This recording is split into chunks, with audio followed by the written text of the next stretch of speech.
Hola profe, buenas noches, mi nombre es Ana Gabriela Solano Ferrer, tengo 18 años, soy estudiante de cuarto semestre, soy también de la ciudad de Villavicencio y anteriormente tuve la oportunidad de tomar la clase Costos y Presupuestos con usted y actualmente estoy tomando la materia Ingeniería Económica y Fundamentos de Economía.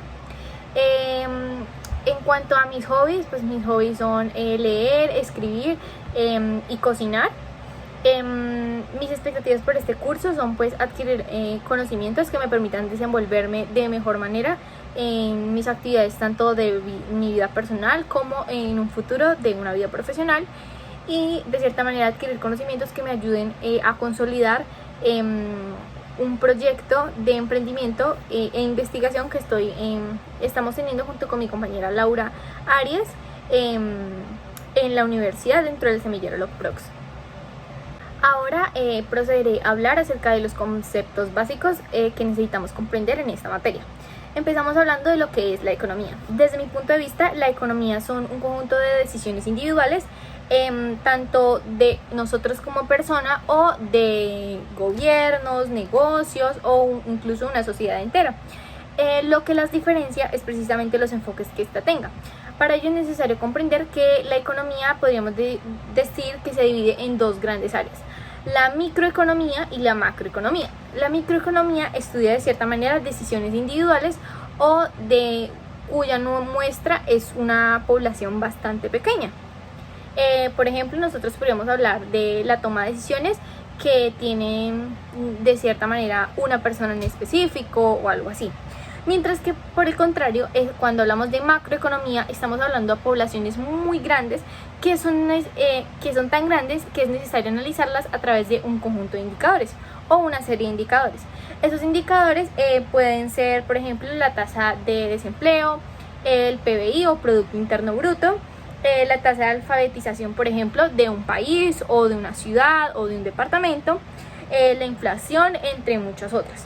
Estos indicadores nos ayudan de alguna manera como a tomar esta información de una perspectiva un poco más general y permitir sacar conclusiones específicas de grupos de personas bastante grandes. Ahora, cuando hablamos de la toma de decisiones, tanto de un grupo de personas como individualmente, es necesario comprender que estas decisiones pueden ser promovidas por ya sea la escasez o los incentivos. Cuando hablamos de escasez, hablamos de la falta de algo. Por ejemplo, de la falta de educación en una población o de la falta de dinero en una familia o en una persona, siendo analizada individualmente. Y cuando hablamos de incentivos, son como motivaciones adicionales que hacen que una persona prefiera tomar una decisión o irse por un camino en vez de irse por el otro. De alguna manera, en nuestra vida personal y profesional encontraremos de ciertas distintas formas lo que son los incentivos. Hablamos sobre todo de incentivos porque son los que nos motivan directamente a hacer algo o a preferir algo de una manera más obvia que la escasez. La escasez, por otro lado, es como una necesidad camuflada detrás de la toma de una decisión, mientras que un incentivo es ya como es como un estímulo externo que nos invita a tomar alguna decisión. Un ejemplo de los incentivos en nuestra vida personal o familiar es, por ejemplo, cuando los niños están pequeños y sus padres, para motivarlos a que hagan algo, los motivan o los incentivan a lograr las tareas o las cosas que les piden que hagan a través de premios. Esto es un ejemplo muy común y que desde el inicio de nuestra vida hemos sido influenciados por este tipo de estímulos para comprender de alguna manera cuando algo nos beneficia hacerlo porque recibiremos algún tipo de remuneración adicional.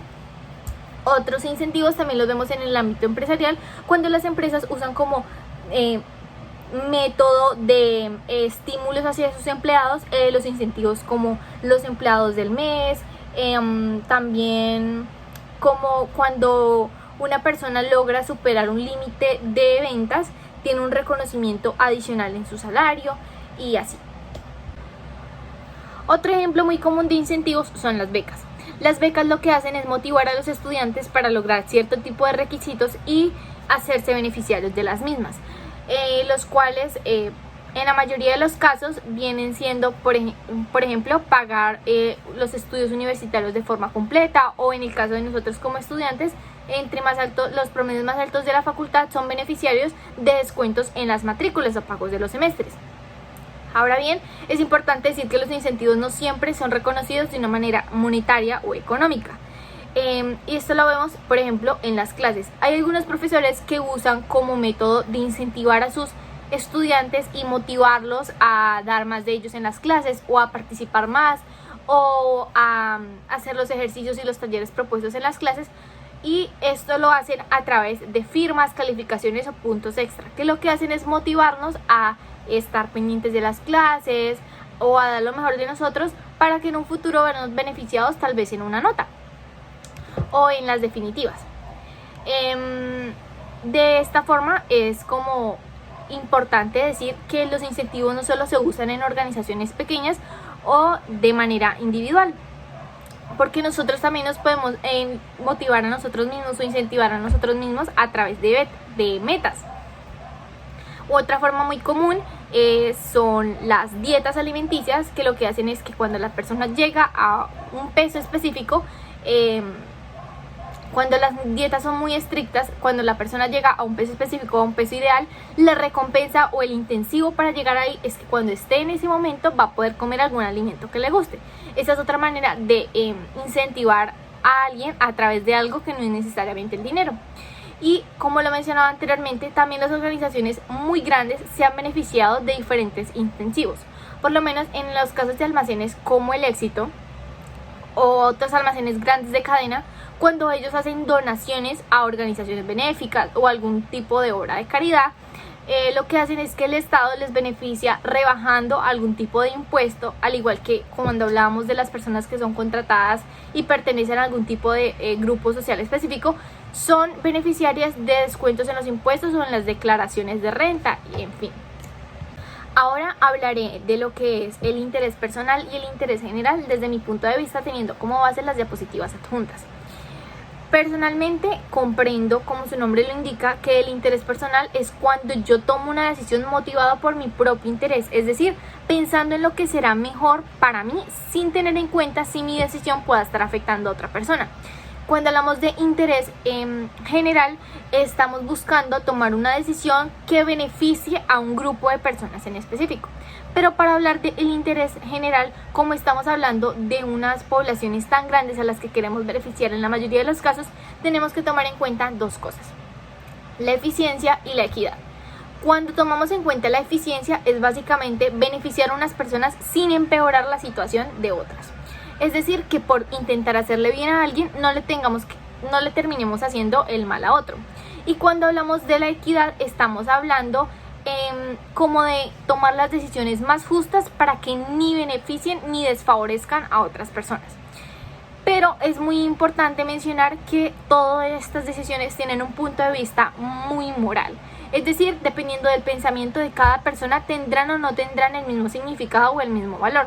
Lo que es bien y lo que está bien para mí no necesariamente va a ser lo que está bien para usted. Entonces, estas decisiones de cierta manera son muy subjetivas, pues dependen del análisis y de la comprensión de cada persona.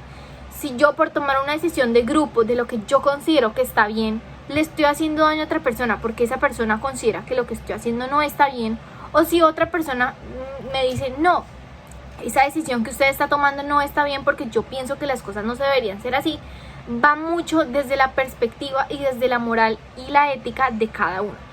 Es por esto que, sobre todo lo que son las decisiones a un interés general, son sometidas mucho en la sociedad a un nivel de discusión muy alto, sobre todo cuando hablamos de decisiones políticas. Incluso hay temas fundamentales en los cuales se generan discusiones muy grandes, como lo son la globalización, los monopolios de la era de la información, el cambio climático y la inestabilidad económica, pues dependiendo de las perspectivas, las creencias, los conceptos y la subjetividad del pensamiento de cada uno, estos tendrán una comprensión distinta y una manera de ser evaluados y de alguna manera de ser aplicados estos intereses generales diferentes. Este fue todo mi video, profesor. Agradezco mucho su atención.